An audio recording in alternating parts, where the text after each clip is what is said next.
Jokowi menjadi musuh rakyat.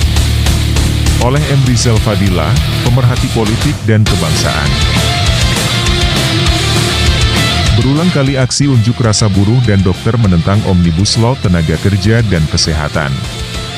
Meski unjuk rasa adalah hal biasa, akan tetapi jika berulang, menjadi luar biasa. Apalagi ternyata kini dilakukan oleh para dokter. Jarang, bahkan mungkin baru di rezim ini, ada unjuk rasa para dokter yang menentang undang-undang. Sinyal bahwa situasi semakin parah. Benar bahwa buruh dan dokter hanya sebagian dari elemen rakyat, tetapi itu kulminasi dari kekecewaan rakyat pada kebijakan pemerintahan Jokowi. Sebelumnya, sudah sering aksi unjuk rasa dilakukan oleh para mahasiswa, aktivis keagamaan dan emak-emak.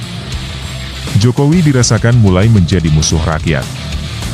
Di samping gaya politik banyak janji atau kata yang tidak terbukti sejak mobil SMK, tidak impor pangan, daftar ribuan triliun di kantong, puluhan ribu puskesmas, revisi Undang-Undang ITE, penguatan KPK, hingga kereta cepat tanpa dana APBN, maka faktor yang membuat rentannya Jokowi untuk menjadi musuh rakyat antara lain. Pertama, memaksakan UU yang berbasis Omnibus Law, baik tenaga kerja maupun RUU Kesehatan yang tidak berpihak pada profesi dan kepentingan rakyat. Lebih memperkuat posisi pemilik modal dan asing. Perlindungan hukum yang lemah bagi pekerja dan nakes. Kedua, KKN yang dahsyat di tengah kehidupan rakyat yang semakin terjepit dan harga kebutuhan pokok yang melambung. Penuntasan kasus korupsi tidak konsisten, pilih-pilih, dan tidak berefek jera. KPK yang terkendali dan terkendala. Pemborosan uang negara dan gaya hidup mewah. Ketiga, pejabat publik hilang rasa malu. Presiden yang terang-terangan cawe-cawe bermain politik demi kepentingan kekuasaan, menghabisi lawan politik dengan memperalat hukum, serta para pejabat yang rangkap jabatan dalam tampilan politik tamak atau serakah, political cinci. Keempat, jauh dari karakter negarawan, tetapi menjadi pebisnis bahkan tukang jual proyek.